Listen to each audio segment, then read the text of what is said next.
I cleaned up my desk before we started recording, Mike. I see that. Looks sharp. Only somewhat. What you don't see is this other side. When you have a book like we're going to go through today, you can't show up to a Twitch stream with a completely cluttered desk. That is completely fair.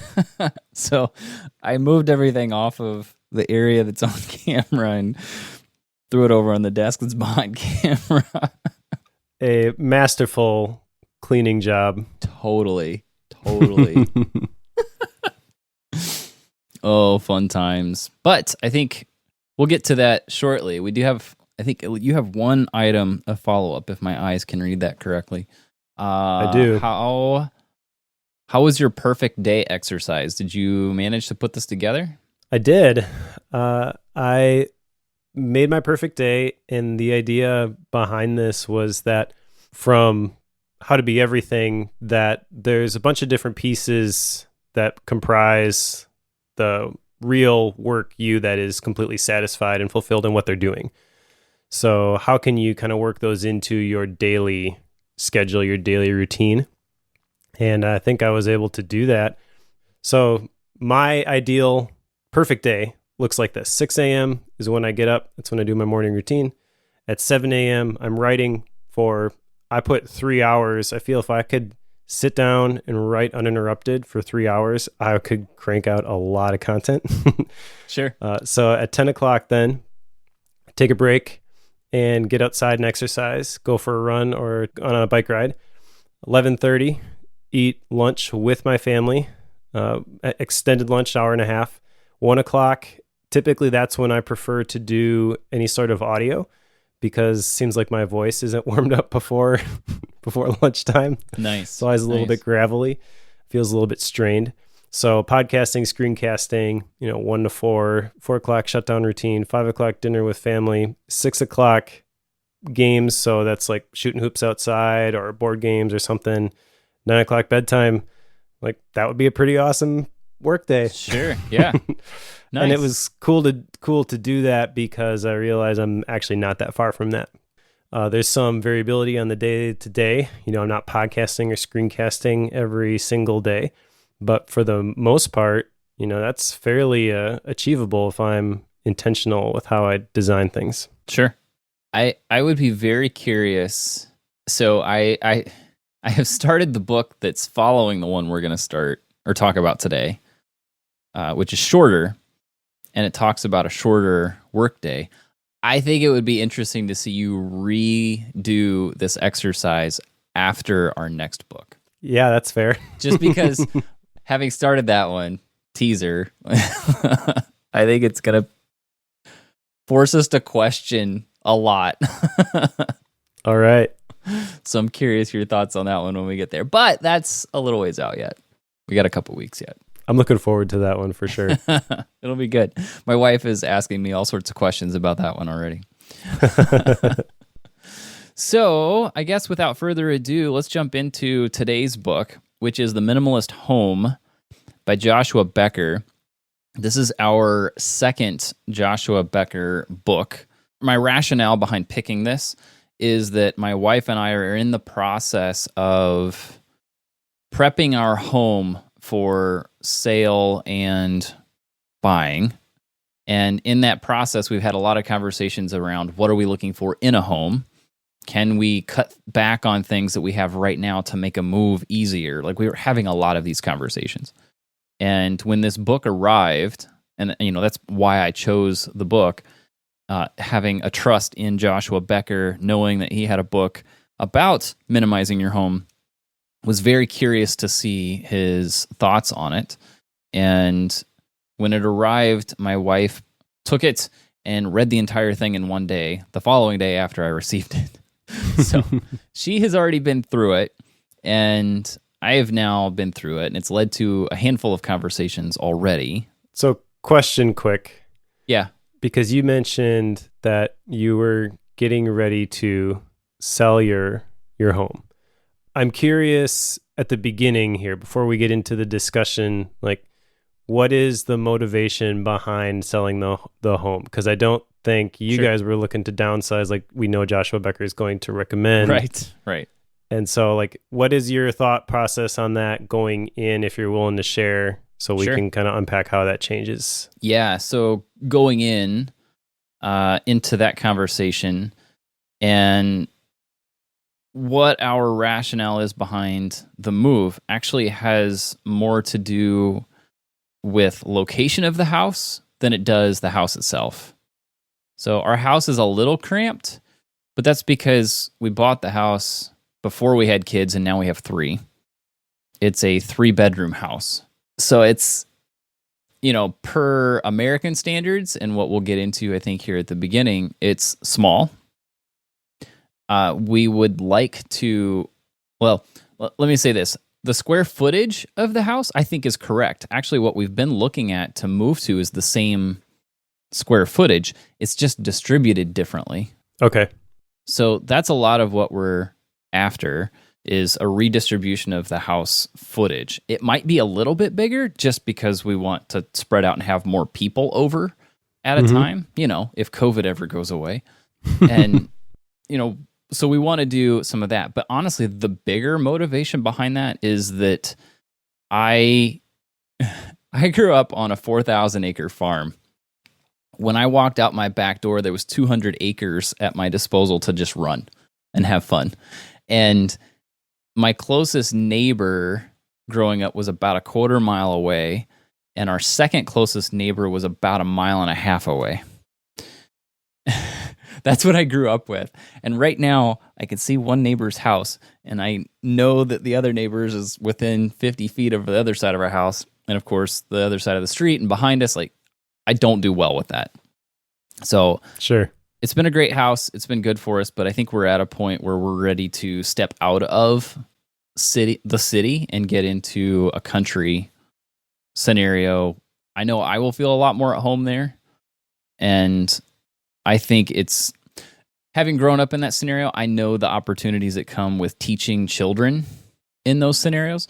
So it's that lifestyle that we're trying to seek. It doesn't have a lot. Yes, there are some changes in the house, but the driving force is the land side of it. Gotcha. Okay. Because there's lots of reasons people would want to move. Yeah. And I think probably the most popular one, which Joshua Becker addresses in this book, is kind of like the keeping up with the Joneses, and everybody else has got a big house, so I should get a bigger house. And I didn't think that was the case with you necessarily, but I am kind of curious, how what you're looking for specifically maybe changes as we go through this book, because it does it room by room. Right. And I don't think we're going to go through every single room. I've got a lot of them here, but I don't think we're going to touch every single one, just because I think it can get a little redundant. Sure. Going through every single one. So let's just jump in here. And I didn't write down the stats here because there were so many. But Joshua Becker talks us through 3 different sections. Imagine that. It's actually a 4th one in there too. Kind of. Sure.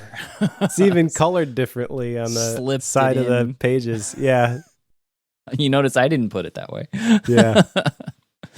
But there's really 3. There's kind of a 4th, but there's 3.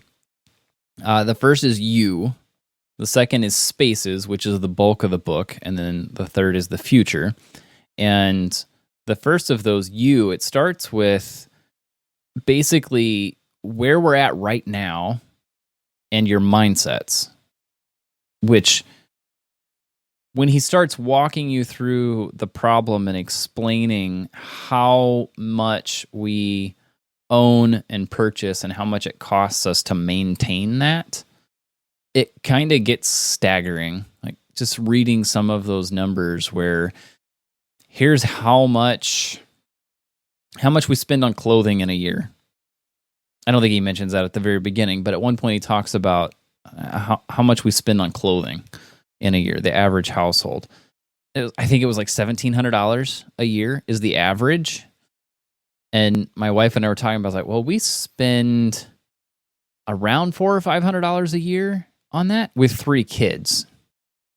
And that's like snow boots because the oldest doesn't have a pair at all. And we live in Minnesota. And there are a number of like things like that. A coat goes out, or I burn through a pair of jeans every year. So like there's things like that we're going to do, and it just adds up to around $400 or $500. But we're carrying that average down significantly. So it tells me there are definitely people who spend regularly $3,000 on clothes in a year. And I have a hard time imagining that currently. I'm sure for some people, it's like $3,000, that's it. So I'm sure people are all over the spectrum. But that's his point is we have so much stuff in our houses that you have to clean, you have to maintain. The more things you have, the more pins you have, Mike, the longer it takes you to clean them. This is true. And keep them up. The more books you have, the longer it takes to organize them. Like there are so many things that come about because of stuff that you have a hard time seeing the impact that it has. So he does explain, like, here's what the problem is. And then he starts walking you through, like, what do you do about it? And goes room to room to explain how it can be applied. Yeah, I really like the message of minimalism. I feel Joshua Becker's voice on this is great. The room by room stuff that we're about to get into, on one level, I'm kind of like, why does this have to exist? If you just understand the principle and then do the work, you don't need the step by step. But whatever, if it's helpful for some people to have those checklists, then that's great. But the big idea here is that when you get rid of the stuff, you can see what's really there, and that's when you can flow in your purpose. If you're talking about a person, one of the things he talks about, which I kind of liked, was the idea of having a purpose for the different rooms in your house. Like, what is the purpose of your house, essentially? What's the goal that you're aiming to achieve when you have people over or whatever in the different rooms and things like that? And I feel like that sort of intentionality, while I wouldn't necessarily, I think, go all the way to identifying with a minimalist, I do think that part of it I really agree with, and that really resonates with me. That's something my wife and I have tried to do. I think I shared on this podcast about how we rearranged our living room because this was going to be the year of rest and relationships. So we could have people over and facilitate conversation a lot easier, share a meal, and then it's all like one big open area. You've seen my house, so like you just go from the eating area to the sitting area, and continue the conversation. That's the goal. Been a little bit tricky trying to live that out in these COVID times, but we'll get there. And I think that sort of thing, whether or not you like the idea of minimalism, is worthwhile thinking about. As we get into each of these different rooms, he's got different steps for all of them. I like a lot of these steps, and I feel like just identifying the purpose of the room and intentionally designing the room to accomplish that purpose, that will kind of naturally bring about a little bit of the joy of minimalism that he's advocating for here at the beginning. Right. Let me walk you through, because I think that what you're just saying makes a little more sense when you understand his method. And he calls it the Becker method. Part of me has an issue when people name things after themselves like that. Like, come on. Agreed. So, who is it? Marie Kondo does the KondoMari method. Yep. That's exactly what I thought of when I read this. I'm like, oh, you went there. You like totally in my mind, there. you were so much better than that. Yep. I think I've watched some videos with him in it, and I'm guessing like he's not much for marketing. I don't think, anyway. That's been my perception of him. It's like he just wants to share what he knows and what he loves, and if people want to share that, great. If not, he's not going to bend over backwards to promote it. Like, he's just not. And my guess is that this is a system that he goes through, and someone said, you got to name that. It's like, I don't know what to call it, and somebody named it the Becker method for him. That's my guess. Sure. So that's fair. I'm trying to give him a bit of a doubt, but I still was like, come on with something better than that. I'm like, I don't know what you call it though. Yeah. So anyway, there are 5 steps to this process. And the first of those is what you were just talking about, having goals. So have goals for your home and your life in mind as you start minimizing. And I think that makes a lot of sense. Like whenever you're initiating that process, it's helpful to know why for each room. And I remember there was one of the stories where they talked about the purpose for a room. The couple put together a purpose for their living space, like their main living room. And their goal for it was simply to enable conversations. And one of the things they did was set up 2 chairs right next to the fireplace to encourage like one-on-one conversations. And not long after they put those there, 2 of their daughters came home from school or some event of some sort and were trying to work through something together. And they immediately went over to those 2 chairs and started having a conversation and worked it out. And it became known in the family that whenever someone went to those chairs on their own, someone else would go join them and help them through whatever situation it was that they were dealing with. That became a known thing in their family. And I remember I talked to my wife about that one. It's like, I want that. How do I do that? That's so cool. That's what he's talking about. That's the kind of thing to me where he describes it and I'm like, oh, that's really cool. But there's no, like my brain does not work that way. Yeah. I can see like putting the chairs there and facilitating the conversations, but I don't know, like the fact that they happen there and that becomes the place for that, like I think you're kind of setting yourself up for failure maybe if you have an idea for, I hope this is what happens with people in my home when I design this room this way, and then if they don't do the thing that you're wanting them to do, it doesn't necessarily mean it's a failure. That conversation, for example, if that doesn't take place there, I'm applying it to my situation now. Let's say it's my 2 boys and it happens downstairs in their bedroom because they share a room at night, but it still is initiated just like that story where they walk in the door and they sit down and they start talking about those things. Then that's still attributed to the space, although it's harder to connect those things. So every time I hear those stories about like, I designed this thing and then it became this, and I'm like, that's ascribing an awful lot to that. Like you're saying that you really understand a lot about this situation that maybe you don't. Right. At least I don't, projecting my own insecurity, I guess. Like I don't feel like I know enough to make that confident a statement to be like, yes, this is the thing. Sure. I think it's interesting to listen to you say that, because that is not the perspective that my wife and I had on it at all. It was more of, that's what I want. How do we start working our way towards that? Was the conversation that we had. We're still working through some of that. Yeah. We have yet to, So the goal for you is the conversation, and I would agree with that, but I feel like the book puts the spotlight on setting up the chairs next to the fireplace. Yeah. Yeah, I get that. Yeah, I don't think it sparked that.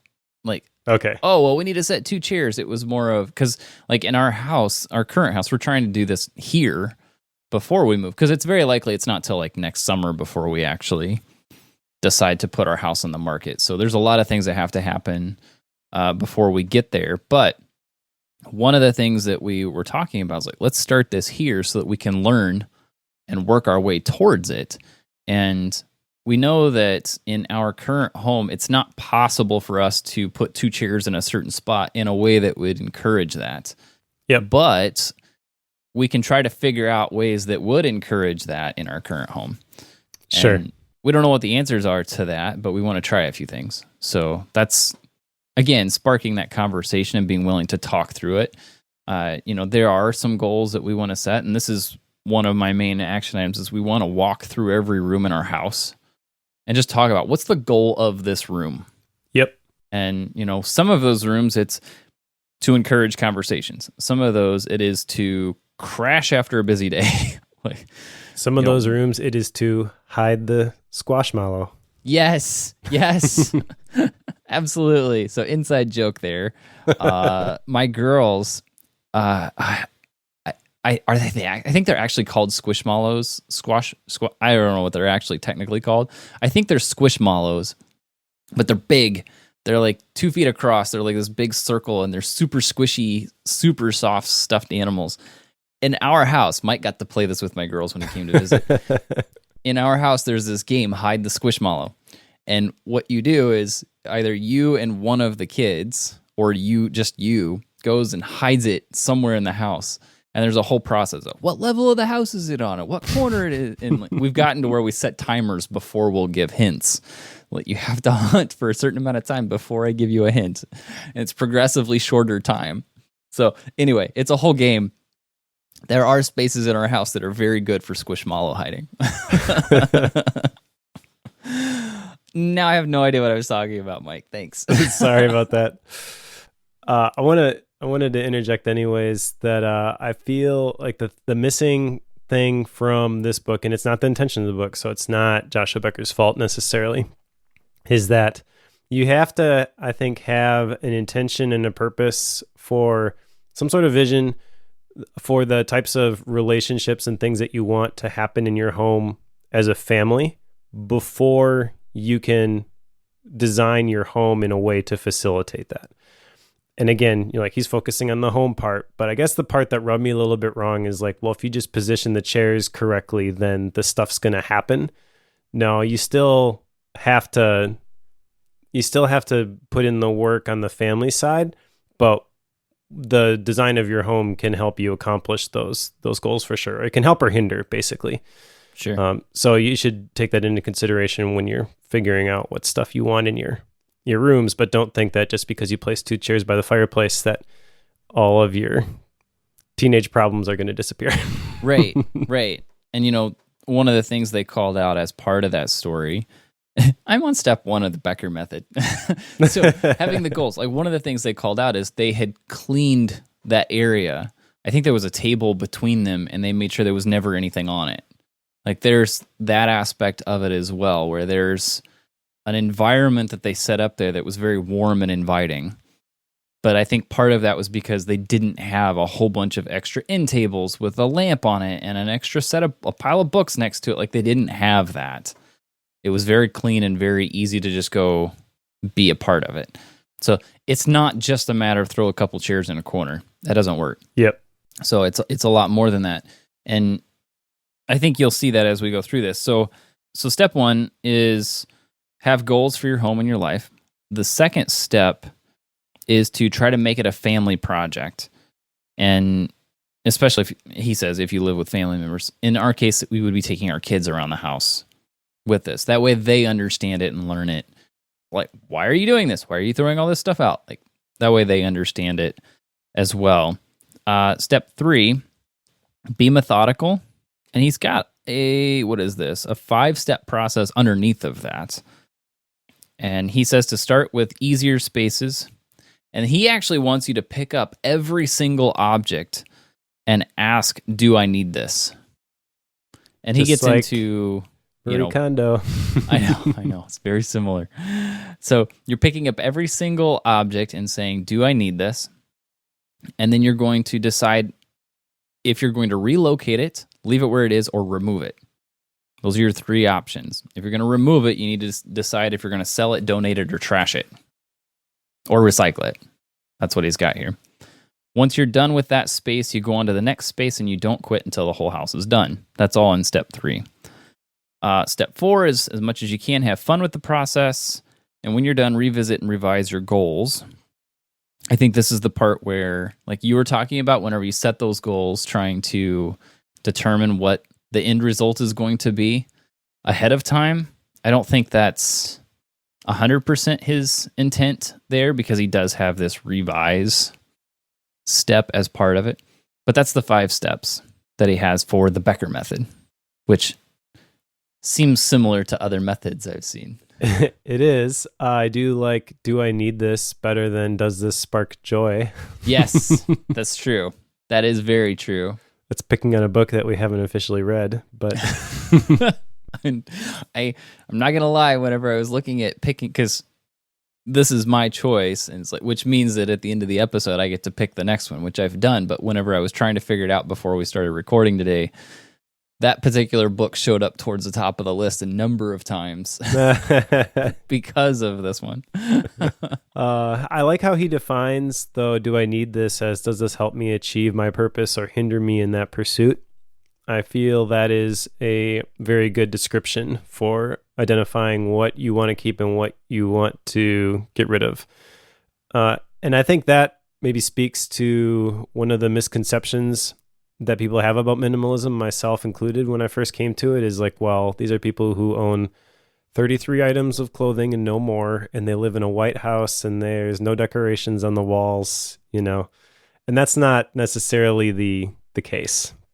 There's a lot of people like Joshua Becker who if you saw their home, you maybe wouldn't even realize that that is a minimalist home. It's just carefully curated and everything in it is serving a specific purpose, which I really like that idea of everything in my home being in alignment with our family's purpose and having a reason for being there. And everything that's not in alignment with that purpose is out of here. Yeah. That makes a ton of sense to me. That doesn't feel like full on minimalism, but in one sense it is. Part of me wishes they had called it the intentional home. I wondered about that. The minimalist home coming from Joshua Becker is going to sell better. That's the game that the publishers are going to play. But I think you're spot on. Like, his process is very much down.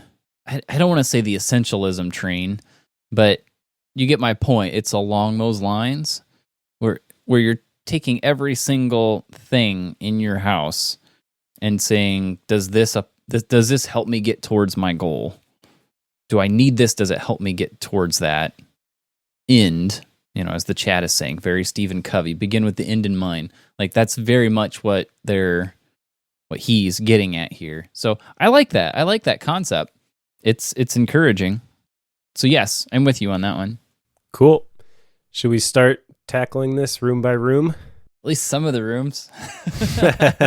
So if you get into spaces, let me get the outline up here just so I can tell you what all of the spaces are that he goes through, because we're going to go through 1, 2, 3, 4, but he has, I think, 8. And the first of those is us rooms, the living room and family room. Personal I like refuge. the name of this one. The us rooms? Yeah. Yeah, I think that's a good one. That's a good way to term it. We'll come back to that one. Personal refuge, bedrooms and guest room. Iconic. I thought this was interesting. The title there. We'll explain that one. Clothes, closets, and the mudroom. Clean sweep, bathrooms and laundry room. Heart of the home, kitchen and dining room. Freeing the mind, which I liked this one too. Decluttering the home office. Yep. I liked his take on that one. Unburdening yourself of the past. Decluttering the storage and hobby areas in the toy room. My tendency is to want to throw everything in the toy room in the bin. And then the last one, your second chance to make a first impression, decluttering the garage and yard. So those are the different spaces he walks through and has tips for what specifically to look for in each of those rooms, in each of those spaces. And again, I picked out 4 here, the first of which was the us rooms that I wanted to talk about, the living room and the family room, because I think that, at least for my wife and I, in the midst of this conversation around houses and what specifically is it that we're looking for and what goals do we want to set, like, this is a very, very important one to us, because we want our house to be very inviting and to encourage deep conversations. And I have to admit that my wife is way better at this than I am. And when I brought this particular piece up, like, our living room, family room, well, living room and family room are separate in our house. Our living room specifically is on the first room you come into when you walk into the house. if you were to go look at it right now, it's very, very minimized already. And I asked her, it's like, okay, in this room, what would you minimize? She's like, Joe, I've done that already. She's already been through the process. And I start looking around like, yep, you have. I see that now. This is why I like to spend time in this room, and I didn't realize it. So I'm catching up. I'm the typical male and always behind. Nice. I like that. That you are the victim, the happy victim of yes. unintentional minimalizing. Yep. So I don't think I'm touching this one as far as what we're doing in it, but our house I think is in good shape on that one. Sure. He's got a couple of thoughts for like the purposes in each room, but I feel like for the us rooms it's pretty self-explanatory. This is where you connect with people. So whatever is going to be there should facilitate that connection, and you should get rid of the stuff that works against that. I feel like, have kind of been working in that direction with our us room for a while. I mentioned that at the beginning of the year, we bought new furniture specifically to facilitate conversations. So instead of that big, ugly brown couch that no one liked to sit in because it was really uncomfortable, which is now in the basement and the kids can jump on it and stuff, we got a L-shaped couch, which is a lot nicer, a couple of chairs, and created like this sitting area sort of thing we have a ranch house where the kitchen kind of extends into the living room / family room. So the L of the couch kind of makes a natural distinction from the dining area where the table is, but it's basically right there. And the intention behind that was we were going to start doing the kibbutz and having people over once a month, which I think we did a couple of them. But I can say that setting up the room like that did facilitate better conversations, and it did accomplish the goal that we had of setting it up that way. So I definitely see the power of a focused us room. I also like from this section the idea about selecting the items that you're going to leave on the wall to communicate a story. Again, I feel like we're kind of doing this. We've got a big Sean West print that says you'll never influence the world by trying to be like it. We've got our family core values printed and hanging on the living room wall. We've got some family pictures and stuff like that. So I feel like we've sort of I didn't know that we were doing that specifically, like Joshua Becker codified it for me, but we were using those to tell a story when people walk into the home. So I like that. I feel this is kind of confirmation for some of the things that we've already done, but I do see opportunity to reduce some clutter. And I have walked into our house before when like everything in that upper room is spotless and put away, and it just feels amazing. And it does, reading this book kind of spurs me to figure out how we can make that easier to achieve. Yeah, I know in our living room, with it being cleaned up, like what he recommends, like it's only got the things in it that are important to our family, and it's pretty easy to maintain. Like these are some things that he's got a checklist at the back of each chapter that help you decide if you have cleared out enough excess from those rooms. And I've noticed that our girls, keep in mind they're 3, 5, and 7 are their ages, they have started building puzzles lately. And both my wife and I have been attributing it to the fact that she minimized that room, because it's now got a wide open floor and it's easy for them to lay things out on the floor. There's a little fold up thing. They can slide it under the couch when they're done working on the puzzle, but they can easily pull it out and work on it right there. That has been more fun for them to just always have a puzzle going, and they pull it out all the time. And they've never done that before. So it's been kind of cool to see them do that together. Again, it encourages that. But you're absolutely right. When a space is completely put together and everything is where it belongs, and it's not, overwhelming when you walk in, it's peaceful. It just is. So I want more of that. And my desk is not that. We'll get there. We'll get there. So anyway, that's the living room, the us rooms. The goal of those generally is to spark conversations and to encourage communication between people, relationships and such. One thing, having been in your living room, I'm curious your thoughts on this. Our living room does not have a TV. Yep. It does not at all. And that's partially because we have a family room and the TV is on the wall where we have an L sectional as well. So that's where we have that. And that's not a space that we use regularly when we're entertaining and when we have other people. But it's a ritual on Sunday nights for our family to come to the family room, pop popcorn, and watch a TV show, which lately has been The Repair Shop on Netflix. If you've That's caught awesome. up with that one, that's a really cool show. So It is. we've been watching that with the girls, and it's fun. So that is where our TV is. What are your thoughts on this? Because if memory serves, you have a TV right dead center in your... My thoughts is Jay Living room. Blades is the man. No, I agree.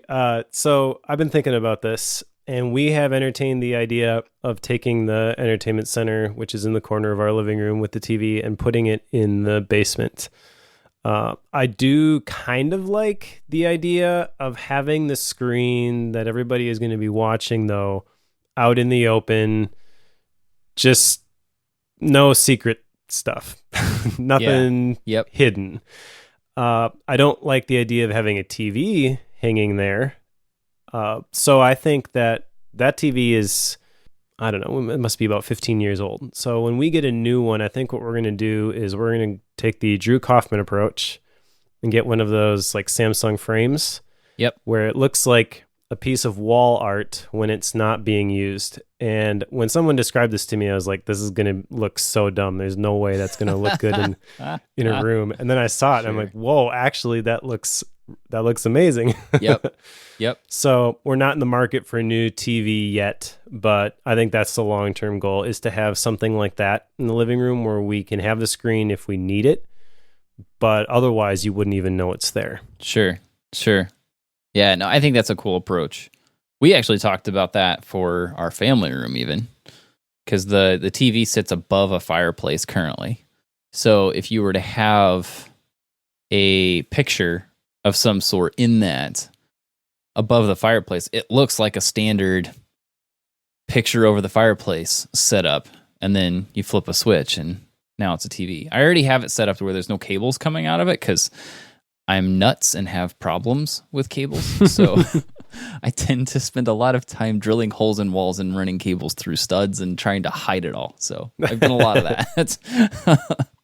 So that part I've done a lot with, but we've even talked about it in our family room, which is set up to be around a TV. So yeah, I'm with you. I think what you're talking about makes a lot of sense. I've not seen Drew's set up in person, of course, but it's intriguing to me. Anyway, so that's the living room and family room. The next one I want to talk about here is the one called Iconic, which is your closets and your clothes. And I have to admit that, like, I don't, maybe admitting is the wrong term. If you know me and you've hung out with me a lot, you know I have a uniform, kind of. I'm either wearing a button-up and jeans, or I have a t-shirt and jeans on. Even today, like, I've got a t-shirt and jeans on just with a sweatshirt over it. So, like, that is kind of my uniform, and I've just gone with that. But if you were to go look at my closet, there's like half of it is stuff I haven't worn in years. And it just never occurred to me that I need to get rid of those things. But his term here, iconic, it kind of refers to a couple different things. The immediate one that he's going to talk about here is like the Steve Jobs concept. Like, everybody knows the turtleneck look for Steve Jobs. Everybody knows the gray t-shirt look for Mark Zuckerberg. People know these uniforms and they are iconic because of that. And that's not necessarily what he's telling you you should do, go down to where you only have one outfit that you wear every single day. He's not saying that. But what he's getting at is picking clothes and choosing few of them that are set up such that they don't really change over time. Like more of a traditional look that is timeless, and going down that iconic route. That's essentially what he's encouraging here. At least that was my take on it. And I definitely resonated with that. Part of that's because I've looked at doing that, like the whole concept of a capsule wardrobe. I've looked at that a number of times. I'm not far off of that as it is, though. I just have a lot of extras around it that I need to get rid of. So I've been on both sides of this because I used to belong to a clothing club. It was 5'4" club. Now I think it's Menlo House. And I joined it when it was super cheap, quit, rejoined whenever they would send out like those offers that are too good to be true. Yep. And so essentially I would get a couple pairs of pants, couple shirts every single month through this club. And they're nice stuff. And I always hated clothes shopping. So I'm like, well, this is an easy way for me to get stuff that maybe I wouldn't have picked out on my own. But every time I tried it, my wife is like, oh, that looks good. You know, so I'm like, I'll try some different things and I'll build up my wardrobe this way.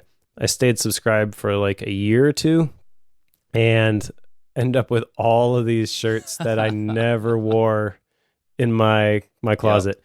So last year got rid of 95% of them, like pretty much all of them, kept the one or two that I liked, and got new stuff. I had always wanted to get Ministry of Supply dress clothes, and I work at home, so I'm wearing t-shirts and jeans most days, but I'm also at church frequently, teaching at Bible college occasionally, so I have an occasion to get dressed up.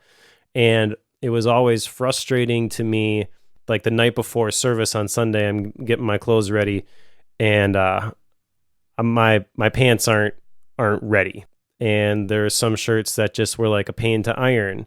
So I'm like, there's got to be an easier way to do this. And this Ministry of Supply stuff is supposed to be no wrinkle. It's supposed to be like, I don't know what they call it. It's supposed to be really cool. That's another thing, is like I play on the worship team, so I'm under the lights and I get pretty warm up there. So I don't want something that I'm like sweating through the shirt every single Sunday. You don't want to pit out every day. Yeah, exactly. And they were advertising that like no pit stains, basically, like that's really super breathable. I forget all like the fancy marketing terms they use for it, but sure. But I'm like, okay, well, if that works, like that sounds pretty ideal. And what I ended up doing is I got a couple shirts in a couple different colors and a pair of black pants and a pair of gray pants. And they were really, really expensive, but they are the nicest and most comfortable dress clothes that I have ever worn. And now every single time that I have to go get dressed up, I know I'm picking from 2 shirts and 2 pairs of pants. I know it's going to look good. I know it's going to feel awesome. I got 2 also pairs of nice shoes that go with it. So I got some black shoes and some brown shoes. But that was essentially I minimized my dress clothes because I did have a large collection, and I basically boiled it down to just a couple of things. And I can't tell you like how happy that makes me now every single Saturday night when I'm pulling out my clothes for the next day. It's like, there's the pants, there's a shirt, boom, done. Yep. I'm very similar to that right now. I have a bank of white t-shirts that are my undershirts for when I wear a button up. Most nights whenever I'm laying out my clothes for the next day, which you should do, by the way. Like that's like, we're talking about it like everybody does it, but not everybody does that. You definitely should lay out your clothes the night before. Completely changes your morning. Guaranteed. Mike will back the guarantee on that one. I will. The thing that I do, I'm totally lame. I throw my jeans underwear, socks, a white t-shirt, and the really, really hard part is picking the next button up that I'm going to wear, because that part is all the same every single day. But I got lazy with it. Even that, I have a bank of about eight or nine button-ups that I wear regularly. I just grab the next one on the hanger, like the next one in line. I just pull it off. I wear it that day, and when I put it up, it goes up on the other side of the rod, and it just slides everything down. That's all I do. I'm just grab it. Like, people are like, oh, you're wearing that one again today? It's like, am I? I don't know. It's just in rotation. I just grabbed whatever's next. That's all I do. So I don't think about it. Do you iron your button-down shirts? I do about every 2 or 3 months. Okay. But they don't need it that often, though. That was a big thing for me with the Ministry of Supply stuff, is that they supposedly don't need ironing, and they don't. Like, I packed a dress shirt and dress pants when I went to KC to film the Mastering Mind Maps course, put those in my suitcase, took them out and hung them up when I got there, and did not have to iron them before shooting those videos. Right. It's pretty amazing, and that alone is kind of life-changing. Not having to iron ever again. The problem I have is I kind of enjoy ironing, which is a weird thing to say. Sure. I kind of like it. So part of me doesn't want to let that go. Now I get, like, what if we were to follow what Joshua Becker is talking about here, I should definitely do what you're talking about, because that eliminates some of the maintenance. Like, that's some of his thing here, is when you buy things and you're setting this up, you want to pick quality things that require less maintenance. Like, that's a lot of what he's encouraging here.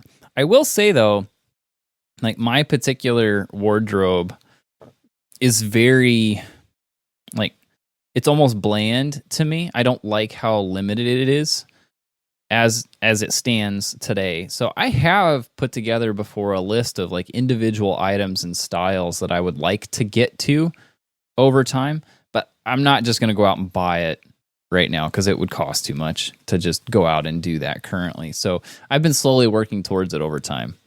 So it's kind of like a capsule wardrobe. I would actually have fewer button-ups and clothes in general, but it gives me more variety in the process. So kind of weird the way that those whole capsule things work out, but that's what I'm shooting for. But I've been trying to do that for years. But that's, it's all preference at that point. It is, but I would just challenge people that you really don't need as many clothes as you think you do. Right. No, I like the whole idea of the iconic wardrobe, though. And I guess the takeaway for me is, like, the Ministry of Supply stuff. I feel like that's my iconic wardrobe outside of the home for any sort of professional setting. I can fit all of my nice stuff in a single suitcase. Nice. And that feels pretty awesome. One thing he didn't talk about, learning how to fold your clothes. That is true. I'm terrible at that. There is something about that. I learned a different way of folding, like, t-shirts that sets them up to where, like, the chest of them is on the face, but they're really tight, and you can stack them to where you can see that across all of them. I love doing that. I do it with my white t-shirts too, just because it makes them look clean in a nice, neat row. I don't know what it is about that, but it makes me happy when I do that. I even learned how to fold my sweatshirts so that they're, like, tucked into the hood, and you pull the strings on it and it tucks it all. I learned how to do all that. So then I can take them, like, you can literally throw them and they stay. It's awesome. I don't know why I decided to do this at one point, but I obsessed over it and hyper focused on it as an ADD nut and went down that train. Impressive. I have problems. All right, let's move on to the heart of the home. The kitchen and the dining room. I feel like this is an area where I don't have much say. I don't know if you're this way, Mike. I am not a cook. Me either. At all. My wife runs the kitchen almost exclusively. That deviates for breakfast, which is always whole wheat sourdough toast. I always have eggs with it. Every morning for everybody. Like this, that's what I do. It is identical. I don't think about it. It's all the same. My wife has been amazing at keeping the kitchen very tight as far as like the number of things that she has in it. And whenever she does have a lot of something, it's designed to be stacked. So she has a ton of like stainless steel bowls, but they all are graduated and stack into a real nice, clean system. So like she does a lot of that, but a lot of what he's getting at is like, don't do a lot of these unitaskers, as he calls them, where the tool only has one purpose. Yep. And I'm trying to think of things like an apple slicer. You've seen these where you push them down over the top of it and it splits the core out and splits it off into nice, neat slices. Like it has one task. Like you can't do a whole bunch of different things with it. Like you can a knife. It has one goal. You don't need it. Like that's his point. It's like cut things up, work clean. You know, that whole concept from a previous book. So yes, that's a lot of what he's getting at is like cut back on all the things that don't have duplicate tasks that they can do so that you can cut back on the number of things you have in the kitchen. And again, this is my wife's territory. So I told her, it's like, I finished this. It's like, okay, I'm feeling really motivated. A good place for me to experiment with this would be the kitchen. I'm going to run through the kitchen and minimize the kitchen as a trial run. And she kind of glares at me. I don't blame her. It's like, you stay out of my kitchen. It occurred to me when he was talking about eliminating all of those machines, like the mandolin slicer and all that, the unitaskers. That is the exact market for a lot of like the late night infomercial type stuff. Yes. Is this thing that you have been doing by hand is such a pain. Look how easy it is with this tool. And then you're like, oh, the one time a year I do that, I should have that tool to do that. Absolutely. There's probably another application of this in the garage with like yard tools. Oh, sure. Yeah. But I am not very handy, so I don't succumb to that. I'm not sure if you do.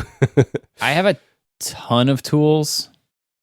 I have an entire wood shop. So we have a 3-car garage. The third stall is partitioned off, and it's set up with a chop saw, table saw. I've got a bandsaw in there, outfeed table, a couple workbenches.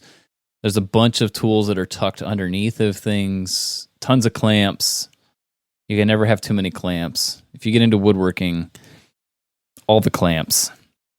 Like that is just the way that stuff works. Yes. So I probably succumb to this a little bit. I can't say that there are a lot of like woodworking tools that are geared towards one very specific repetitive task. Right. I don't have many of those.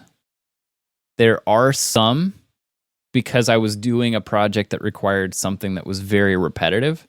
And it's the sort of thing. This is part of the problem that like he gets at. It's like those things that you use once in a while, but not regularly. Yep. Those are the hard ones to decide what you're going to do with. Because again, you're going through each room, you're picking up everything and you're deciding, do I need this? And he does go through each of these rooms. Like if something doesn't belong in that room, put it in the spot where it belongs or get it out, like of your house entirely. And I didn't put the shops and like garage and yard and stuff on this because I'm not sure what I'm going to do with that yet. Because to me, like a lot of what I need to do is just put organization to it. Because convincing me to get rid of those tools is going to be very difficult.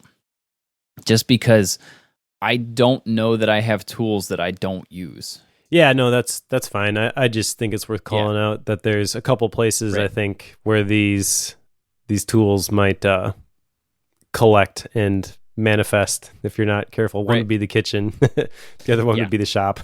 Yep. My shop tends to build on that stuff, but I don't know. That's just the way it goes. I do like in this section, it says that the focus of entertaining is impressing others. The focus of hospitality is serving others. Yep. I like that a lot. And I think that identifies why I have never been fond of the term entertaining. Sure. Like people say we're going to be entertaining, whatever, we'll have guests over. Like that's kind of what you think of. And I've always kind of had a knee-jerk reaction against that sort of thing. Sure. Hospitality is more in line with my DNA, I think, where I want to have people over and I don't want to give them a good show. Like I want to make them feel good. Right. That's actually a lot of the conversation that my wife and I have had lately, in that, when we're looking at a new home to move to, one of the core things that we're looking for is a kitchen that can see into the dining room, but also the living room. Like that great room concept, that's what we're after, because then it keeps everybody connected at all times. And it doesn't ever have a spot where I need to do something in the kitchen, so I need to stop my conversation with you to go do something in the kitchen so that we're ready for dinner on time. Yep. You don't want that disconnect to happen. In our current home, there's absolutely nothing we can do about it. There's a great big wall there. So you can't be in the living room and have a conversation with somebody in the kitchen without yelling, which my wife and I have done on occasion. Hey, what do you think about? So that does still happen for us, but not when we have friends over. And we did have, so a couple nights ago, as we're recording this, 2 nights ago, we had a really close friend over for dinner. And when we had them over, part of the conversations were some pretty sensitive topics. And although we were able to have those conversations, one thing that the husband of the couple pointed out was that, like, this is just a really good meal, and this is just super inviting. Now, it was Saturday night, so we were doing our Sabbath dinner. So it was very unique in the way that we do a normal dinner. It's very ritualized. And they mentioned a few times, like, just this whole process, and because it's so routine for us, they felt like they could just sit down and jump right into the flow of everything that's going on, and they just felt very at home in that process. And when we were talking about it the next day, because when they left, we crashed. Like, we're not staying up to talk. Like, we'll clean the kitchen tomorrow. We're going to bed. So, like that, when we went to bed the next day, we were talking about it, and just the way that the kitchen, dining, living room is set up. Now, again, this is my wife's doing. This is not mine. And just the way that she has that all configured, and the way that she was able to set all of that up, it makes things very inviting and makes it to where you can have those conversations and people feel at peace there. That's, I think, a lot of what we're getting at with this. There's a lot of potential to do this the wrong way, I think. If you've got a ton of things on the table and you can't reach the bottle of wine, that's a problem, depending on who you are. No, I like that. I think your description, it sounds like you've kind of achieved the goal of the kitchen being the heart of the home. So what's your takeaway from this section? Are you like, we're good? Or was there something that you're like, oh, you're like, we could do this better? So I feel like as we've talked about this, our kitchen is about as good as it's going to get without changing the kitchen. Okay. Like the room itself. It's tight, like it's pretty small for what we're doing with it. My wife is into a bunch of different things. Like, she's all in on cast iron. I'm not sure we have anything other than cast iron for pans in our house anymore. And she's all in on that. She's all in on like French cooking and stuff. She's borderline a home chef. And the kitchen is very tight for her. Not from I don't have space to store things, but from I don't have counter space to do the things that she wants to do. Move around, yeah. Yeah, so there's not, like, when we've looked at different houses, we would like a much bigger kitchen, but the goal is not to put more things in it. The goal is to take what we currently have and spread it out. So that's kind of the goal there. Gotcha. But I think as far as our current goes, I think we're in pretty good shape with it. Cool. I like our kitchen. I believe my wife does too, although you would definitely not call it a minimalist kitchen. Sure. He advocates for putting the coffee machine away and taking it out when you use it. That's right. I have four coffee machines sitting on my on my counter. Ours does go away. I will point this out. So we have a toaster that we get out every morning, and we have a French press, but all of that gets put into a cupboard after breakfast. And then it's gone all day long. And then it comes back out the next morning. But that's right. Being at your house, I recall you do have the coffee stuff left out all the time. We leave out we've got a coffee robot for the Chemex. We got an espresso machine. Ooh. We've got a fancy grinder, and then we've got the scale to weigh the beans. But for us, I think the justification for this is that coffee is part of the practice of entertaining. So that was kind of the idea behind the espresso machine. Is I don't drink a ton of espresso. I kind of have wanted to dabble with it and figure it out. Yeah. My wife likes it. She knows how to do it. So we got that as like a joint gift this summer, and ends up like she's the one who drinks it. I almost never drink the espresso. Yeah. But when people come over, like, hey, you want me to make you an espresso? Like, yep, they love that. Yep. And it's a decent espresso machine. It'll make one that's as good as the coffee shop down the road, whatever. So sure. That's kind of a little thing that we can do, which people are always interested in the process. So they're always asking questions like, well, what are you doing? And so I kind of feel like coffee, in a sense, in that way, is bringing people together. Right. And then also at the end, you get to give them not just a coffee, but like a cortado or a latte or something custom that you've made just for them, and it makes them feel really good. Yeah. We had an espresso machine for a while. We would do that sort of thing. I'd make lattes for people. And the concept of like, they get to watch you froth the milk and pour it in. Yep. They just love that. Exactly. And we don't like, I'm in the process of selling it because we haven't used it in years.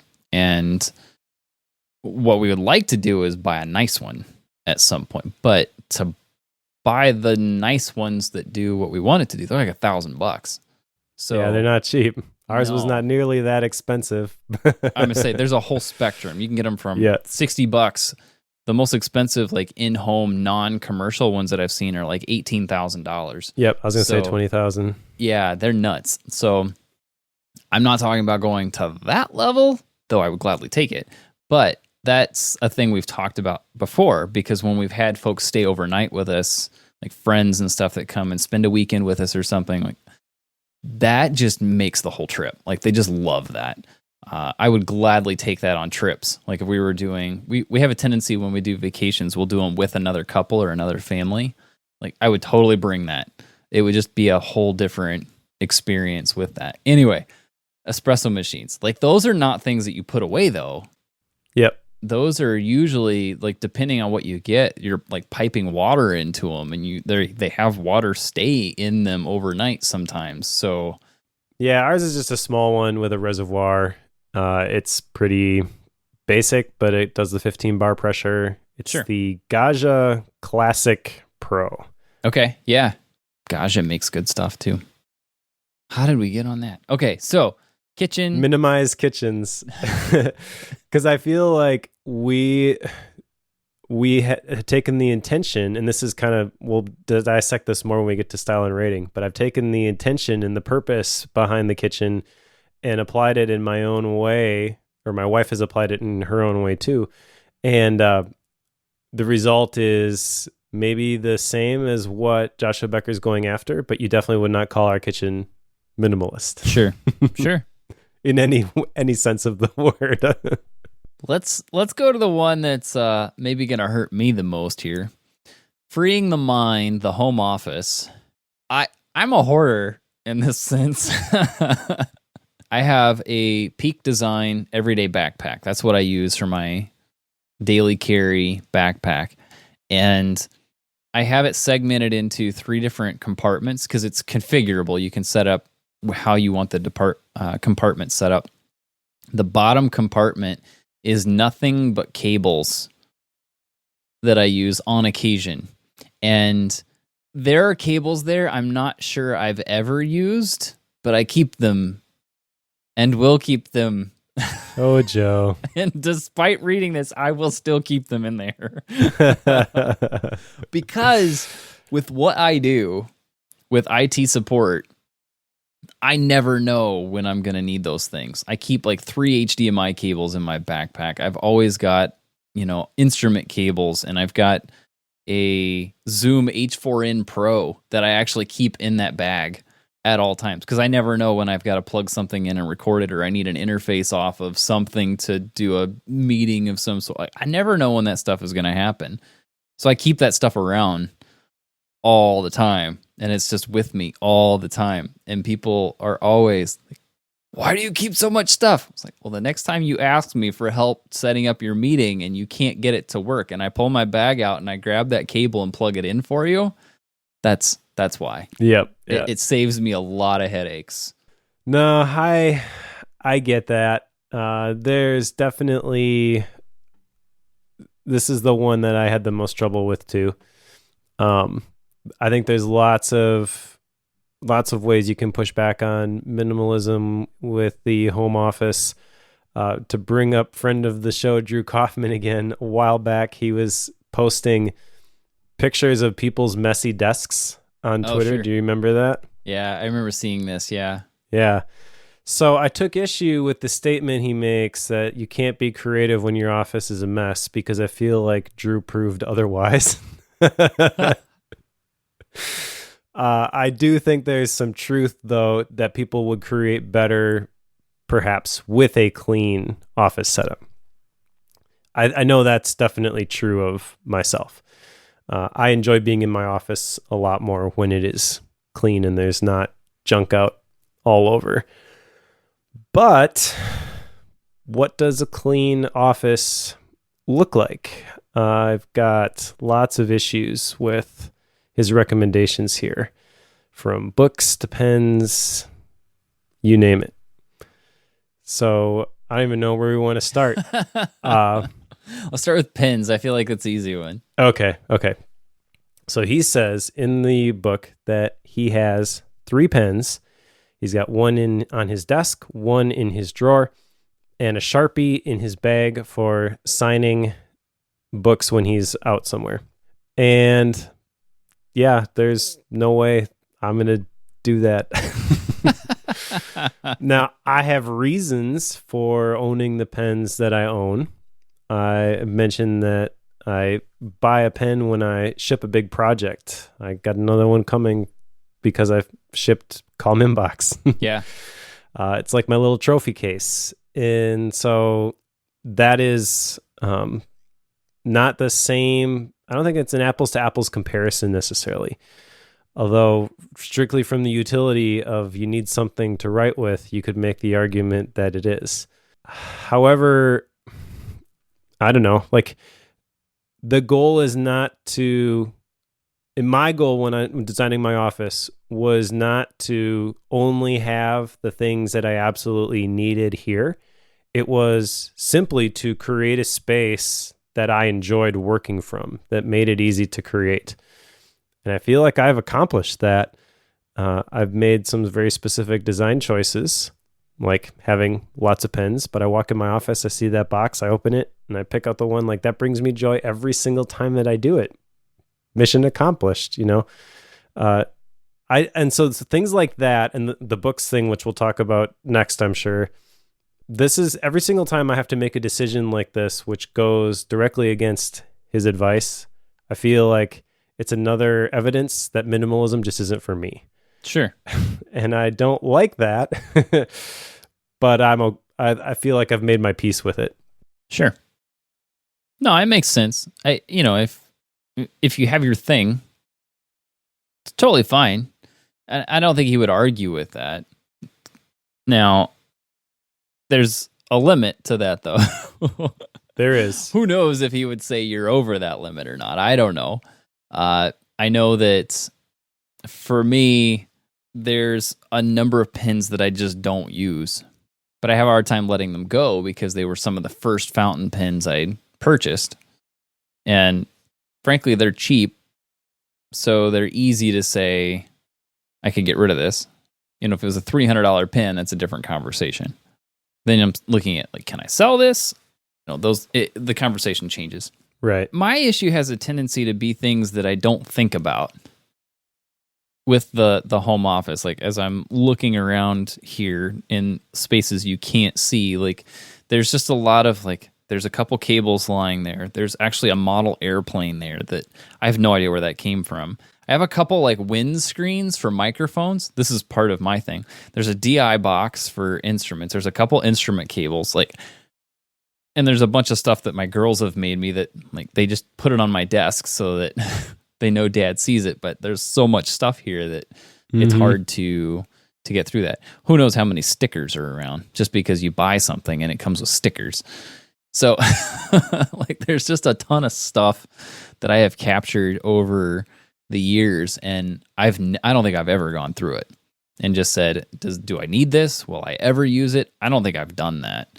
So as far as, like, all the little trinkets and stuff, I desperately need to do that. So that is an action item I have here, is, like, I need to go through my home office, find a home for everything, and hopefully offload a ton.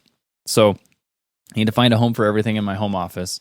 As far as pins go, I'm planning to go through them. I don't expect to have any outcomes from that one. If I do anything, it may be to buy a couple of, like, pin rolls of some sort so that I have a better way of managing them. Right now, they just lay out on a desk. Almost all of them.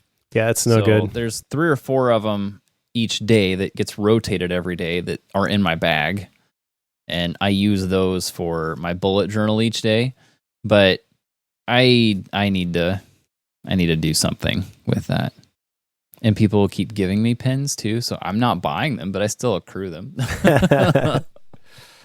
I actually last weekend I went through and basically minimized my office. I took everything out of the closet behind me, put it all on the ground because it was all just, like, in giant piles in there, and then got rid of, like, half of it and put the stuff that I wanted back in there and organized the stuff on the shelves in a much more thoughtful way. Sure. And I didn't even think about it at the time that I was minimizing my home office, but that's totally what I was doing. Just because every time I went in there, I would get frustrated seeing the giant mess. But I have no desire to do that with my pens.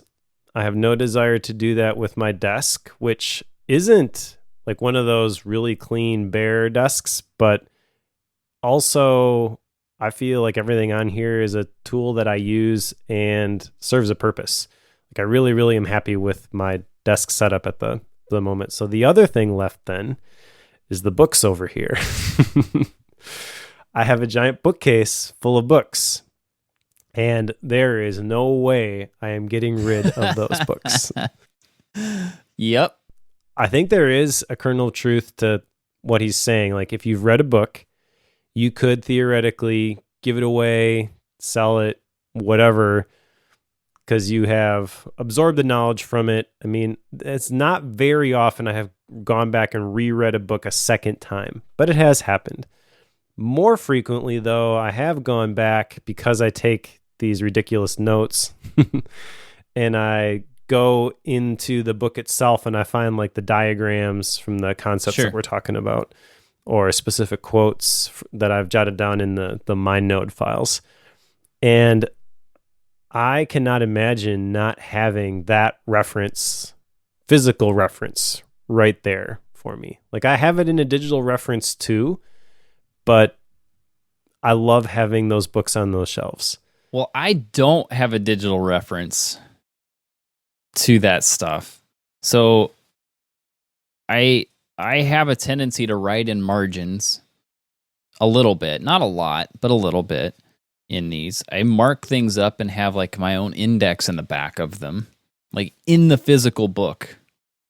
Now, I also take some of those notes and transfer them into my bullet journal. So I'll have things there, but like people who've watched me on stream enough, like I have books sitting on this desk fairly regularly, and they tend to rotate because I'm taking them off the shelves here above the camera and looking through them. So I have a tendency to pull these things down and go through them. My wife has started flipping through these books. Like she's reading The Art of Gathering right now, Priya Parker. And it was because at one point I mentioned she might be interested in reading it. And she was taking what we were talking about in the Minimalist Home and like, okay, well, I'm trying to make my home better suited for having people over. Joe has this book, The Art of Gathering, which is about that. Let me read that. So, like, she has now started using some of those from time to time. I feel like I'm justifying my hoarding of books, but I do tend to reference a lot of them regularly.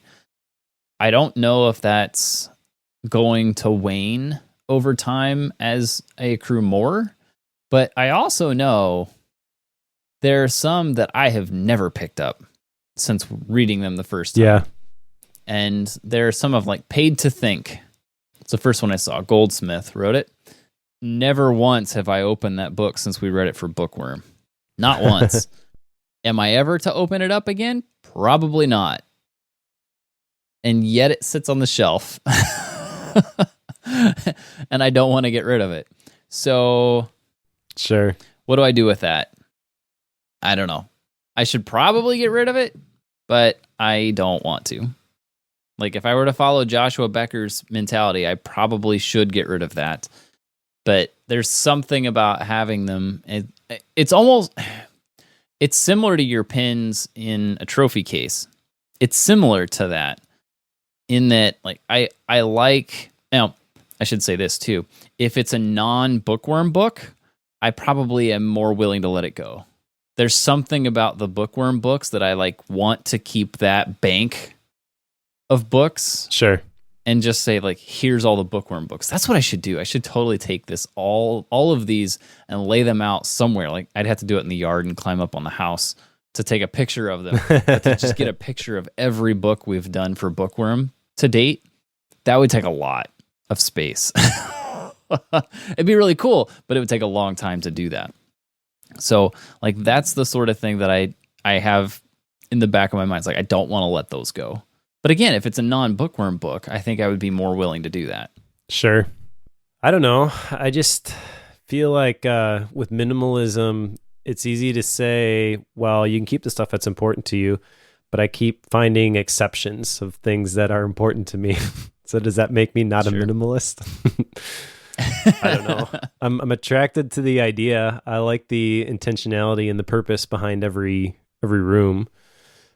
But this one specifically with the office, I feel like if I'm just going to follow his checklist in the book, it's actually going to make me sad. I'm going to be less productive here than I am right now. Yeah. No, that's fair. Well, I don't know the answer on the books. I think for now I'm keeping them. As you should. I think there are people that have significantly more than I do that could probably benefit from this. I don't even have a full floor-to-ceiling bookcase, so... Oh, I'm not done. Like, my goal one day is to have one of those libraries with the sliding ladder. Yes. But every book in that library is not going to be a filler book. It's going to be a book that I have bought and read. Yeah. Yep. I like it. I'm keeping my books. All right, let's look at, we have two more topics here. One is a maintenance guide that he slips in here. And in the physical book, I loved that he did this. He has the edges a dark gray color, so they're easier to find. I think that's so that you can reference them a lot easier, because you're keeping these books so that you can go back to them. So I'm not getting rid of this. I want to just read these lists. There are 1, 2, 3, 4, and they're essentially triggers and then what you do during those, after that trigger has happened, okay? This will make sense as I get going here. So one of those is a daily. So this is a daily maintenance guide. And just to run through this quickly, straighten up the bedroom, put paper where it belongs, put back toys, clean up homework, tidy the living room and family room, store media out of sight, check the entryway, reset the kitchen, return things left out in the bathroom. Like, those are things you do daily. Essentially, you're picking up after yourself instead of leaving things out for the next day like we did after we had friends over on Saturday night. But again, that was an exception. We usually do that sort of thing. At least my wife does. I'm terrible. That's daily, okay? Weekly, take out the trash and recycling, wash, dry, fold, and put away the laundry, and clean the bathrooms. Now, the first two I do for the most part. My wife does some laundry too. We kind of share that one, but I have it on a list to make sure I do that weekly. I usually do it over the weekend. So those are just kind of like keep your house up to date. Then he has these yearly maintenance guides. I feel like this is where it starts to get interesting. Okay. So after Christmas and birthdays, so you're revisiting some of the goals to basically make sure that you're keeping your minimalism up to date. So after Christmas and birthdays, after any holiday you decorate for, so some people do that for Easter, some people do it for Halloween. After filing your taxes, spring cleaning, the annual neighborhood garage sale. We've never done that. I don't understand that. The start of a new school year, the transition from the warm season to the cool season or vice versa, which we're kind of in that one right now. So those are different periods at which you can revisit those individual areas. I know, like, after tax season, my wife and I have a tendency to revisit our insurance plans. Like, do we have what we need? Is it enough? Do we need to increase, decrease, change those out? Those are all things that we have a tendency to revisit. And then the last section here is life season maintenance guidelines. And these are just a series of questions that you can ask yourself during, I guess, big transitions, okay?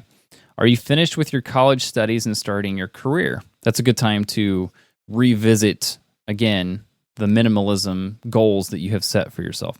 Are you getting married? Are you adding a child to your family? Are your children going through their own transitions? Are you getting a new job, enduring a period of unemployment, trying out a different career path, or starting a business? Are the kids starting their adult lives outside your home, or have you lost a spouse through death or divorce? Is someone moving back in? Are you retiring?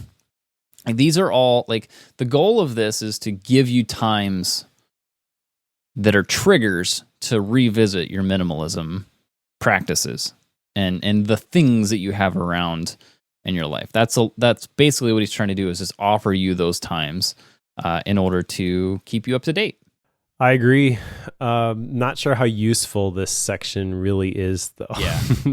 I like the idea of the trigger moments being like, well, this is when you should be thinking about or reconsidering your approach to minimalism. But this is a lot. Yeah. And I don't know. Do we have to go through all of the checklists and all of the books then whenever one of these is triggered? Like, totally. That part's missing. Yeah. I think that it has to apply to whatever has changed.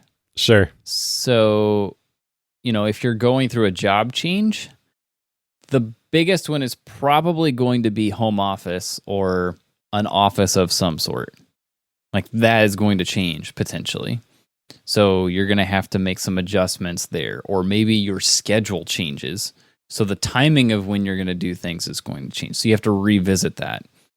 Mm-hmm. If you're having another child, you're going to have to revisit what you keep and what you get rid of. You're going to be adding things especially if it's your first child. You're about to add an entire room to your house, most likely. Like, that's a whole different conversation.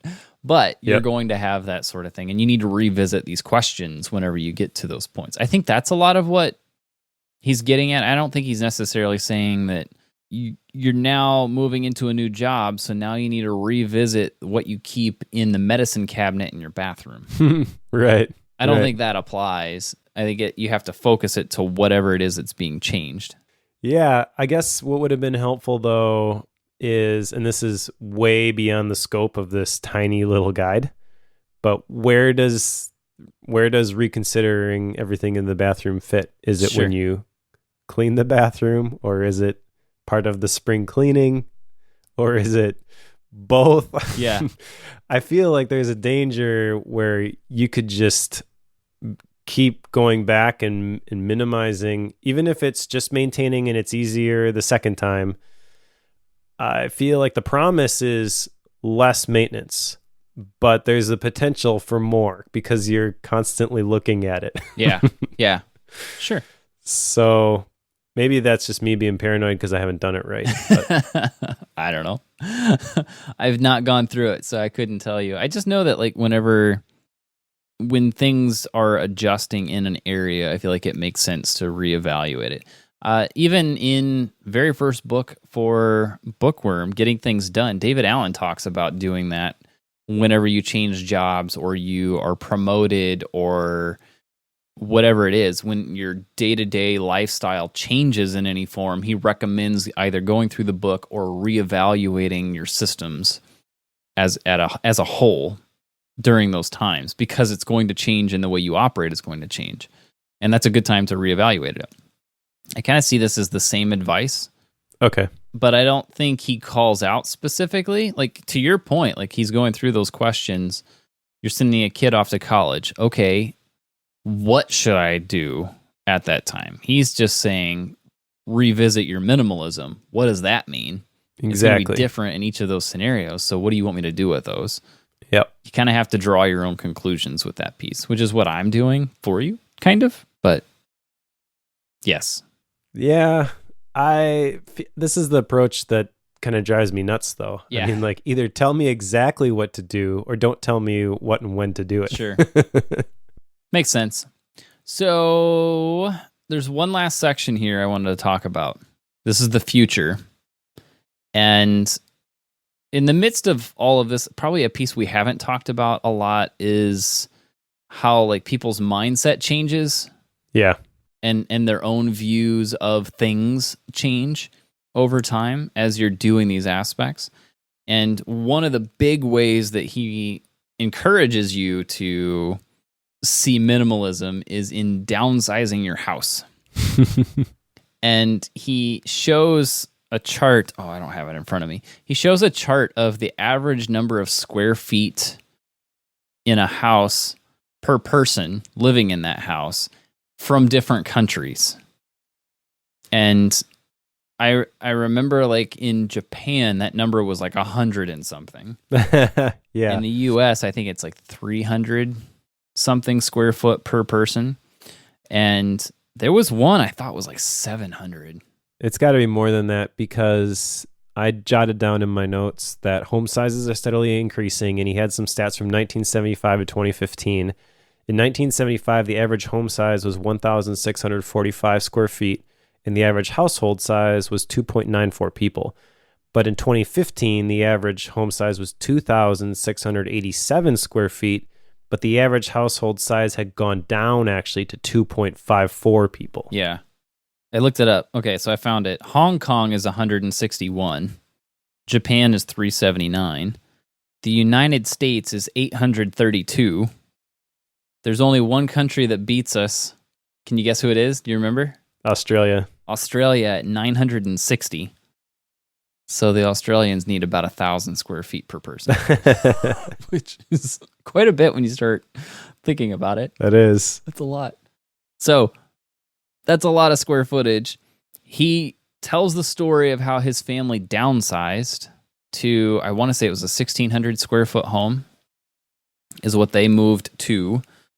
We currently live in a house that's about 1,800, which feels tight as it is, especially from an entertaining stance, to use the term you don't like.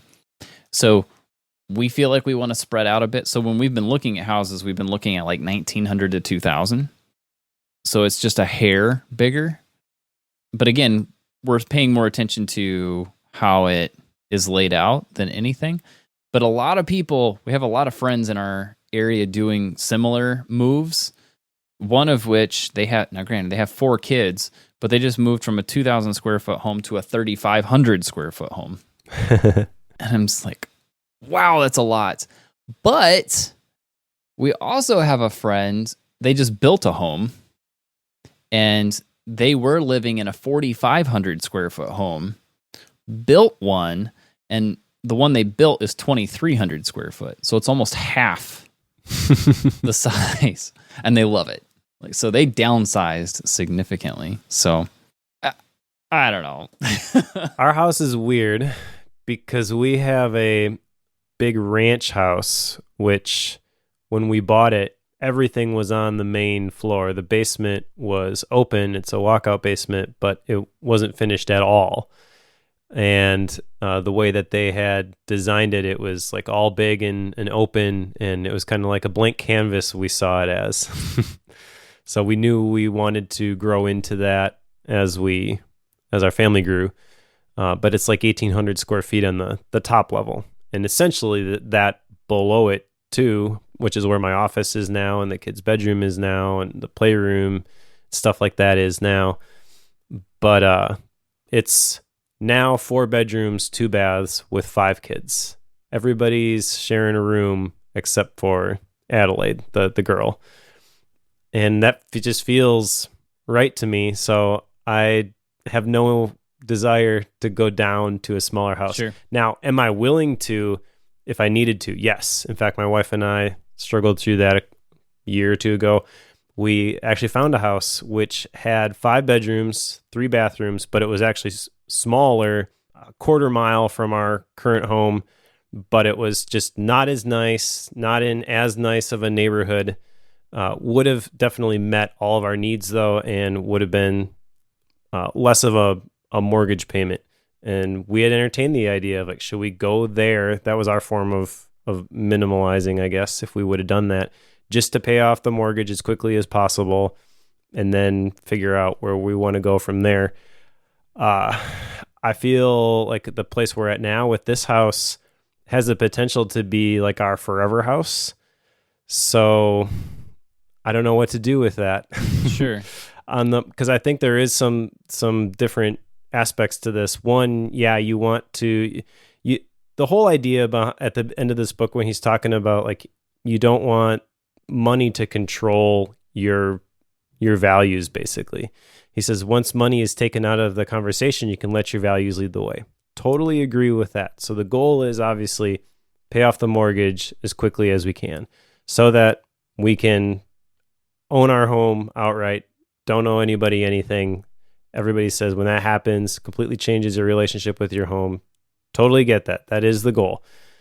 But in the meantime, I want to have a decent place for my kids to grow up. And I want to have a place where we can entertain people. And I feel like where we're at now is not, what we have now isn't extravagant. It's not unnecessary, but it allows us to accomplish those goals. Sure. And I feel like that is a really tough line to walk. It's something I've struggled with a lot. Like, well, you say this is important to you. You should just go hard and knock out the mortgage, whatever. And like, well, yeah, it is, but it's not the only thing that's important. Right. There's a lot more to it than that. Keeping your family happy is also important. And Dave Ramsey would say, don't spend more than, X percent of your mortgage. I'm not trying to justify something that is living outside of our means either. But I am intrigued and tempted by this stuff, and then the fire stuff where you just get completely out of debt. Right. There's an element of that is really appealing to me. Sure. But also, I don't know, I feel like I'm in a spot where I kind of have to take different elements of that stuff and try to work it into my current situation, because I don't feel like being married and with 5 kids, I can just say, okay, everyone, tomorrow, we're starting our minimalist journey, rice and beans for dinner every night. Right. That's really hard to reconcile those things, because I don't think that those camps lend themselves very well to moderate fans, I guess. Those tend to be the things where you have to be all in order to make it work. What do you think about that? How do you balance that sort of stuff? Well, we're I don't want to say we're big Dave Ramsey fans, but we follow a lot of what he recommends. We're not in a spot, like the only debt that we have is in the house. That's it.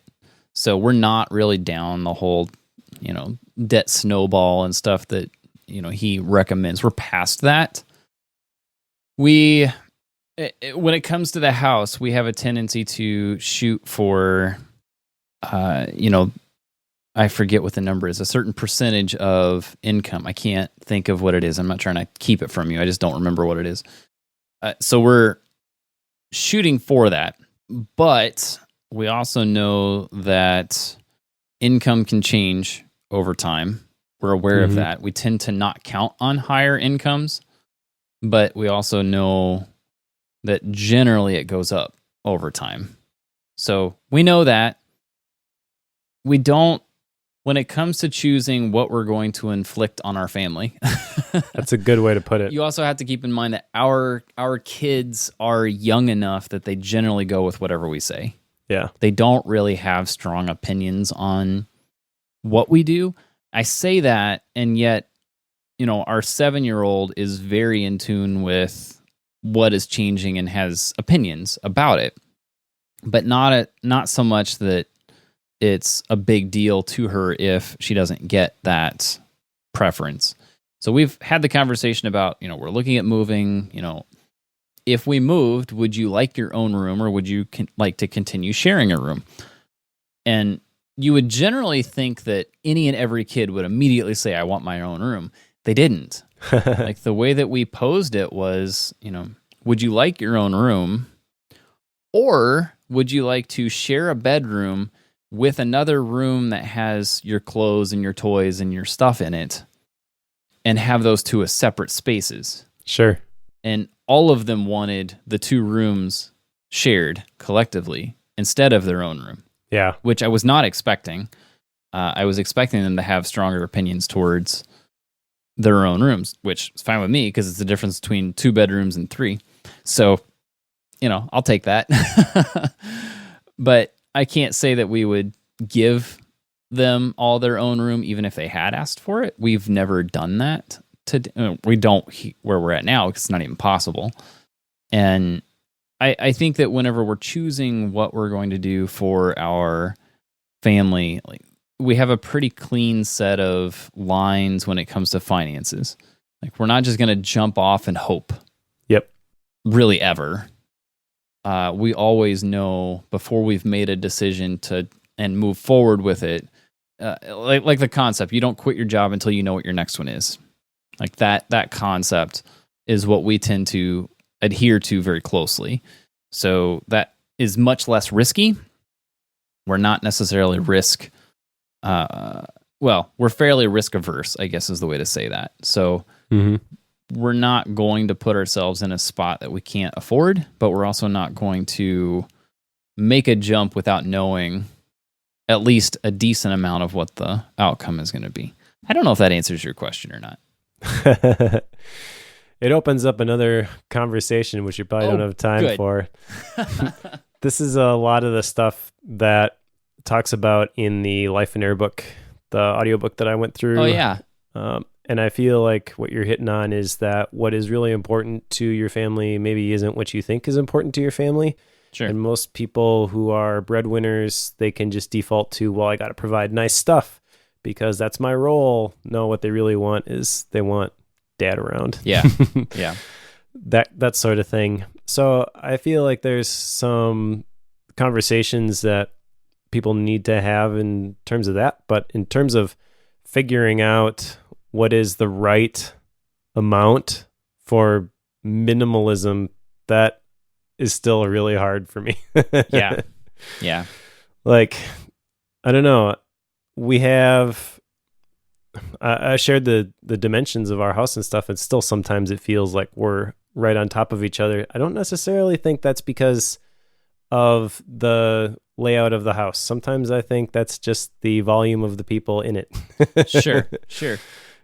And I'm not sure there's anything I can do about that. Right. I'm not saying like, oh, we need a bigger house so we can space out more, stuff like that. But yeah, going down to a smaller house, not appealing to me at all.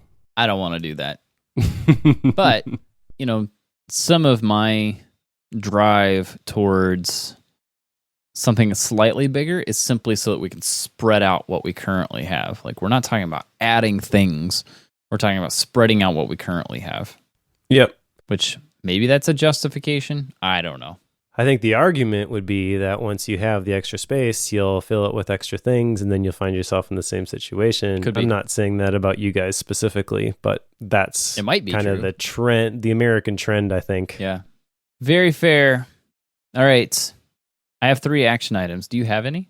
To tell you the truth, I do not, because the one thing I really wanted to do was to minimize my office, and feel like I've done that to my satisfaction. I don't want to get rid of my books or my pens, and so I'm not going to follow his checklist. I was kind of disappointed that I didn't want to apply more of these checklists. I guess if I was going to pick one, this isn't really an official one, but I do want to have a discussion with my wife about deciding what's the intention for the different rooms, and making sure that everything that's in the rooms in our house is helping achieve the goal of that room. Sure. I feel like that is going to be a valuable exercise and will reduce a bunch of stuff, but it's definitely not going to get us to the point where we would define ourselves as minimalists. Sure. That's valid. I have 3 action items. One is to walk through the house with Becky, my wife, and just kind of decide what are the goals in those rooms. I think we're both on board with, I hesitate to say we're on board with becoming minimalists. We've kind of been going down that train down that track for a while, but never to the point where we would say we are minimalists, partially because of me. So I would like to walk through the house with her and just have some conversations about it. I don't know that I could say we are a thing, but potentially. I want to go through my closet and do some of the minimizing. It sounds like you've done this already. I haven't. So I would like to do that. And then I'm going through my home office, finding homes for things. Those are probably going to be done this weekend. So those are very practical for once, Mike. Like tactical. Like you can hold me to those. I'm proud of you. Oh, fun times. All right, style and rating. I suppose I get to go first this time. I would say that Joshua is a good writer. Like he's very good at pulling you into the book. I like that he tells a lot of stories, and he has a lot of these like call outs from other people, which is really cool. It's really cool to see other people's written responses to what he's saying and their perspective on what he's recommending. It is kind of like, it reminds me of like the reviews you see on apps and services on their websites. Kind of reminds me of that, in that you're getting these reviews of what he's talking about as you're reading about it. And it makes it very hard to say, I'm not going to do that. At least I found it that way. So sure. It was encouraging to go through it in that way. I liked that he had these checklists at the end. It seems like that's a thing that's growing in these books. And it's like, okay, yeah, here's some practical things you can do, a checklist to work through at the end of each of these to help you in this process. So I like that he did that. As far as a rating goes, like there's a lot in this book that I gleaned. There's a lot that I learned from it. There's a number of things that I'm like, I'm not doing that. Keeping my books. Don't quit telling me to get rid of my books. As many times as people have told me to get rid of my books, I'm still keeping my books. Maybe that's, part of who we are. We do run a podcast called Bookworm, so maybe we have justification for that. But everyone listening to this, you need to get rid of your books. So, like, from that sense, I don't agree with 100%, but I understand his points. I like his points. I think it would be helpful to most people to go through this. Whether you're going to call yourself a minimalist or not, whether you're going to say you have a minimalist home or not, I think that's unimportant. Trying to put a term on yourself is not necessarily going to change things for you. But decreasing the value you place on things, I think, is a good move. I don't think this is a 5-star book. I don't think 4.5 is quite where it needs to land, so I'm going to put it at 4.0. As much as I love it, like I love what I've gone through with it, it just doesn't quite seem to fit some of the other books we've put in those categories. You know, at some point you start to get your own ranking system just from where the others have landed. So I'm going to put it at 4.0. I feel like that's a happy medium for me on where it needs to land. All right. I agree with most of what you said about this book. It's conflicting to me because the takeaways here really are with minimalism in general and not with the blueprint for minimalizing your home. But we read the Joshua Becker book already on minimalism. Ooh, that's a good point. That is a good point. Yeah. This one is specifically for how to minimalize your home. So, on one sense, it's kind of like, why does this book have to exist? And I didn't find it helpful for serving the goal that I think it was written for, which was a step-by-step guide for minimalizing your home. There are some cool ideas in here. I agree with you that kind of spoke to me, and there's some things that probably will be changed in our home after some conversations with my wife, but not exactly what I expected. I'm kind of curious if this is a very prescriptive book for anybody, or if everybody who reads it has the same reaction we do. Like, well, there's some good stuff in here, but right. I'm not going to do that. I wonder, that's an interesting point. I wonder, because when we read these, we have a very critical eye on them because we know we're going to have these conversations about them.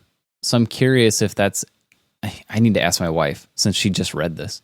I'm curious now. Well, I remember you said last time that she, you had checked on her halfway through it and she had said, it's okay. Yeah. Yeah.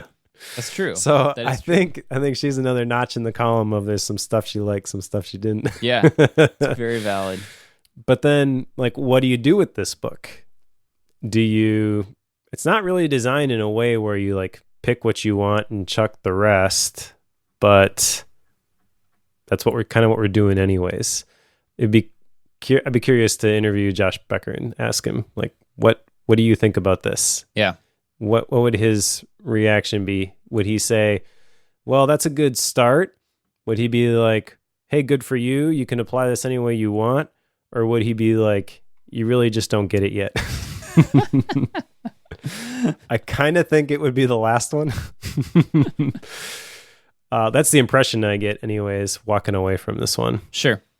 So I agree with you on his style. It's a very easy read. There's some cool stuff in here, some cool quotes.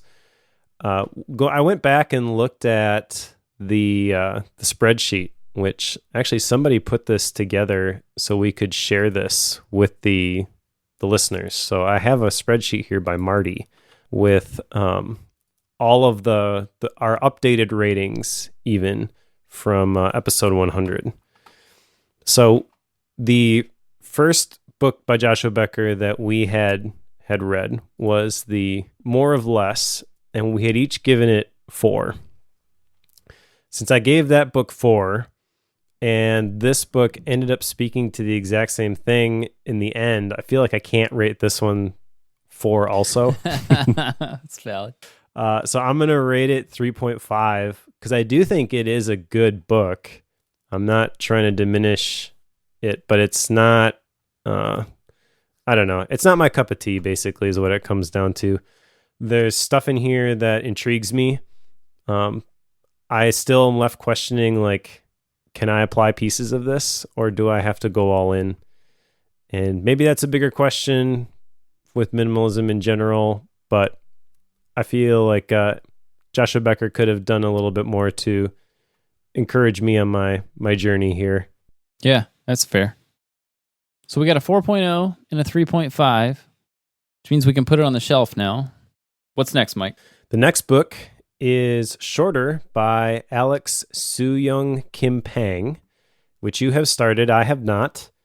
And it is basically going to convince us that we should work less hours, I think. Makes some pretty good points at the beginning, I'll say that. And has me questioning a lot. And I'm maybe 20 pages into it already. So stay tuned next time. I will say that. It'll be an interesting conversation, especially given your perfect day layout. It'll be good. Following that will be Brainwash, Brain Space Wash by David and Austin Perlmutter. It's like a 10-day program that you can work yourself through to help eliminate toxins and such in your brain. I think. I didn't dig too deep. That sounds pretty fascinating. I didn't dig too deep, but that was my first take on what the book is about. And it sounded very interesting to me. And as always, I have to drag you along for the ride. That's fair. So I do not have any Gap books, but since I've already started the next one, like I'm starting to get ahead of things. So I might be getting closer to that. We'll see. But do you have any Gap books? Not this time. Maybe next time. Cool. Well, if you would like and you want more and you just can't get enough of Bookworm, go to bookworm.fm/membership. We would love to have you in the club of members to Bookworm. And when you do that, it's, a $5 a month. It's minor for a subscription.